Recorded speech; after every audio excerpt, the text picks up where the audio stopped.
ఇప్పుడు తక్కువ గాని అప్పట్లా తెలంగాణ వాళ్ళంటే సినిమా కంపెనీల చిన్న సూపే. ఎంత టాలెంట్ ఉన్నా అస్సలు ఛాన్సులు రాకపోవు.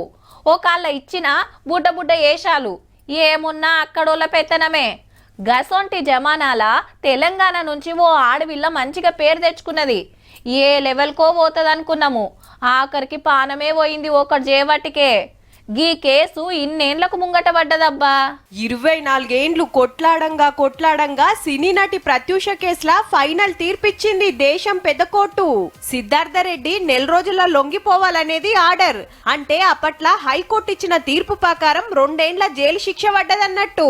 అత్యున్నత న్యాయస్థానం ఇచ్చిన జడ్జిమెంట్ ఏదైతే దాన్ని నేను రెస్పెక్ట్ చేస్తున్నా, గౌరవిస్తున్నా. బట్ సంపూర్ణమైన న్యాయం అయితే జరగలేదండి మాకు. ప్రత్యూషది మన తెలంగాణ భువనగిరి. ఇండస్ట్రీకి వచ్చిన 4 ఏండ్లలోనే 12 సినిమాల్లో యాక్టింగ్ చేసి హీరోయిన్ లెవెల్ కు పోయింది. అయితే కాలేజీ దోస్తు సిద్ధార్థ రెడ్డి తోటి లవ్వు లగ్గానికి పిలగానోళ్ళ ఇంటోళ్ళు ఒప్పుకోలేదట. గా బాధల కూల్ డ్రింక్ లా ఇసం కలుపుకొని ఇద్దరు తాగితే దావకండ్లా ప్రత్యూష పానం పోయింది. మనోడు బచాయించిండు.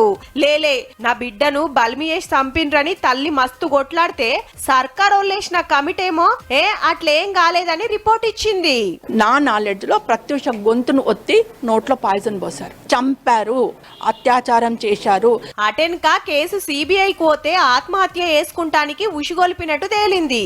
హైదరాబాద్ కోర్టు 5 ఏండ్ల జైలు శిక్ష 5,000 జుర్మానేస్తే మనోడు హైకోర్టుకు పోతే 2 ఏండ్లకు తగ్గింది. ఇంకా తగ్గియాలని సిద్ధార్థ. అట్లెట్లా తగ్గిస్తారని ప్రత్యూష తల్లి సుప్రీంకోర్టు లేచిన కేసుల 14 ఏండ్లు వాయిదాల మీద వాయిదాలు నడిచి గీ తీర్పిచ్చింది. అలా మునిస్వామి రిపోర్ట్ ను కౌంట్ చేసుకోలేదు. రెండోది సిబిఐ ఎంటర్ కాకముందుకే కేసు ఫస్ట్ ఆన్ డేలోనే 2002లోనే సిబిఐ ఎంటర్ కాకముందుకే సాక్ష్యాలన్నీ తారుమారు చేశారు. గబగబా ఇంటికి వచ్చేసి డ్రెస్ తీసుకొని వెళ్ళిపోయినాం, నేను నా కొడుకు తీసుకొని వెళ్ళి ఇస్తే ఆ డ్రెస్ వేసేసి ఏవైతే ఎవిడెన్స్ ఉన్నాయో దాన్ని తగలబెట్టేశారు. సిద్ధార్థ రెడ్డి వెనకాల పెద్ద పెద్దోళ్ళుండి కథ నడిపించిండ్రని ప్రచారమైంది అప్పట్లా. ఇప్పుడు మనోడు హైదరాబాద్ ఉన్నాడో ఏ దేశంలో ఉన్నాడో కూడా తెలియదంట. ఒకళ్ళ ప్రత్యూష బతుకుంటే తెలంగాణకెంచి పెద్ద హీరోయిన్ అవునేమో. అతనికి జీవిత ఖైదు పడి ఉంటే నా బిడ్డ ఆత్మశాంతి ఇచ్చేది, మేము తృప్తి పడేవాళ్ళం.